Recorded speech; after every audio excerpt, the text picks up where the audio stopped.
Build a proper kind of altar to the Lord your God on the top of this height, using the wood of the Asherah pole that you cut down. Offer the second bull as a burnt offering. Tear down the altars to Baal and cut down the Asherah poles. So what was going on here? What was happening? What was happening here? Remember I said that the Israelites hadn't cleared the land? They hadn't driven out those people who shouldn't have been there in the land that they were called to possess. Remember those Canaanites that we talked about? Well, the Canaanites worshipped Baal and Asherah, false gods, fertility gods, gods of the Canaanite people. And the Israelites foolishly adopted into their own belief system the gods of the culture in which they were living. See what's going on? They drew it in and they took it on board, and alongside what they should have been doing in terms of worshipping the one true God, they built this other stuff in. The worship of Baal. The worship of this fertility god, because they foolishly believed that if they worshipped this god, fertility god, their crops would be good. Their livestock would increase.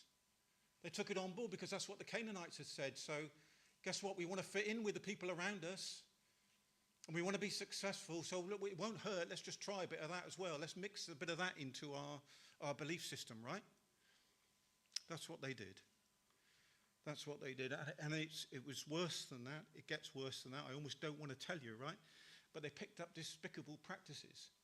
The Israelites, God's people, would go to the temple of Baal, the men, and would use the religious prostitutes in the temple as some kind of perverted fertility rite. That's what they were doing. That's the truth of it.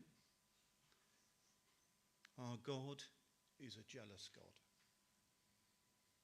Remember the Ten Commandments? They would have had the Ten Commandments. They would have known them. They would have been read over, to them. It would have been read over them as children. The very first commandment, you shall have no other gods before me. So the first thing Gideon was required to do was to tear down the altars of the false gods and return the people to the worship of the one true God. Get rid of that stuff. Get rid of the violation. It has no part in our lives. Get rid of it. I have a couple of observations for us here. As we live in a culture which is increasingly hostile to the truth of the gospel, we must guard against adopting ways of living which don't honour God. Got it?